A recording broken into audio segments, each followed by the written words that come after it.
Exodus 25 verse 1 to 7.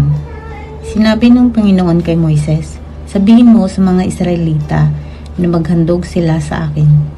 Ikaw ang tumanggap ng kanilang mga handog na gusto nilang ialay sa akin. Ito ang mga handog na tatanggapin mo mula sa kanila.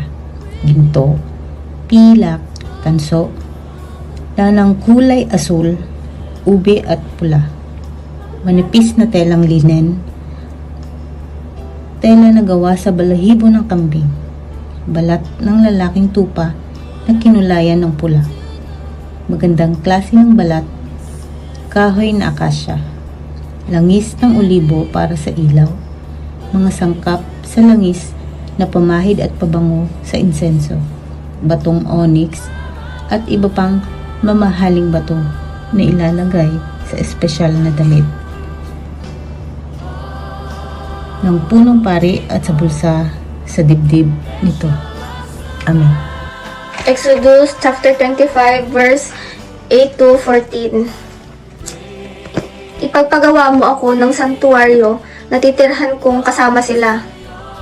Ang sanktuaryo at ang lahat ng kagamitang ilalagay roon ay gagawin mo ayon sa planong ibibigay ko sa iyo.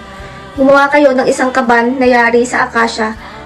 1.1 metro ang haba, 0.7 metro ang luwang at 0.7 metro ang taas. Balutin ninyo ito na lantay na ginto sa loob at ilabas. Ang mga labi naman ay lagyan ninyo ng bordurang ginto. Gagawa rin kayo ng 4 na argolyang ginto na ikakabit sa 4 na paa ng kaban, tigalawa sa magkabila. Gumawa rin kayo ng kahoy na papasan na yari sa akasya.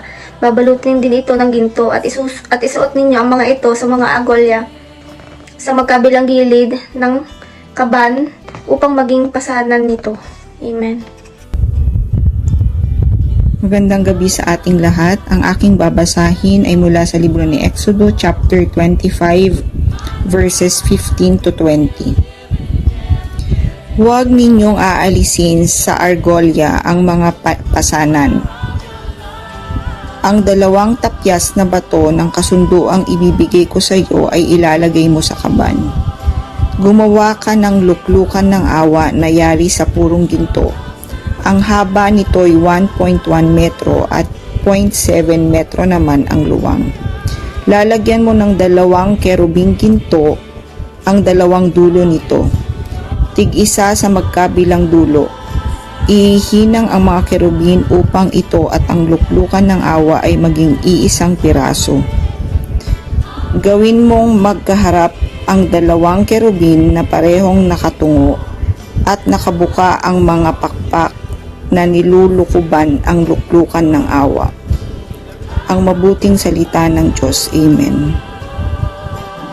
Isang mapagpalang araw po sa ating lahat. Narito po ang aking daily devotion sa Book of Exodus chapter 25 verse 21 to 27. So, basahin po natin. Ilalagay mo ito sa ibabaw ng kaban na kinalalagyan ng 2 tapyas na bato ng kautusan. Ibibigay ko sa iyo. Doon tayo magtatagpo sa luklukan ng awa sa pagitan ng 2 kirubin. Doon ko ibibigay sa iyo ang kautusan ko sa mga Israelyeta. Ang mesa ng tinapay na handog sa Diyos. Gagawa ka rin ng isang mesang yari sa akasya na may 0.9 metro ang haba at 0.5 metro ang lapad at 0.7 metro ang taas.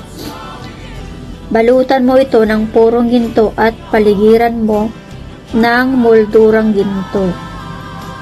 Lagyan mo ang gilid nito ng sinepa na singlapad ng isang lapad at paligiran din ng moldurang ginto. Gumawa ka ng 4 na argolyang ginto at ikabit mo sa 4 na suklot sa may tapat ng paa nito. Ang mga argolyang pagkakabitan ng mga kahoy sa pamamagitan ay malapit sa sinipa. Amen po. Pagpalang gabi po sa ating lahat. Exodus chapter 25 verse 28 to 33. Gumawa rin kayo ng pampasa na yari sa akasya at babalutin din ito ng ginto. Gumawa rin kayo ng mga kagamitang ginto, plato, tasa, banga at mangkok para sa mga handog na inumin. Ang mga tinapay na handog ninyo sa akin ay ilalagay ninyo sa mesa sa harap ko, ang lalagyan ng ilaw. Gumawa kayo ng ilawang yari sa purong ginto. Ang patungan at tagdan nito yari sa pinitpit at purong ginto. Ang mga palamuti nitong bulaklak, ang buko at ang talulot ay parang isang piraso. Lalagyan mo ito ng 6 na sanga, 3 sa magkaiba. Bawat sanga ay lagyan mo ng 3 magagandang bulaklak na parang almendra, may usbong at may talulot. Yan lamang po. Amen. Yes, hallelujah Lord. Hallelujah Father God. Ay Jesus, Hallelujah Spirit, Panginoon. Sabahan niyo po ako sa aking pagbabasa sa aming Bible reading, Panginoon, devotion sa umagang ito, Lord. Dito po sa Exodus chapter 25 verse 34 to 40. Ang sabi po dito, 34. And on the lampstand there are to be 4 cups, shaped like almond flowers with buds and blossoms. 35. 1 bud shall be under the first pair of branches extending from the lampstand, a second bud under the second pair, and a third bud under the third pair. 6 branches in all. 36. The buds and branches shall all be of one piece with the lampstand hammered out of pure gold.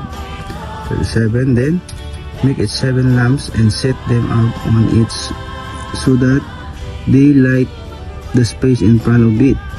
38. Its wick, trimmers and trays are to be of pure gold. 39. A talent of pure gold is to be used for the lampstand and all these accessories. 40. See that you make them according to the pattern shown you on the mountain. Amen po. God bless po everyone. Shalom mga kapatid.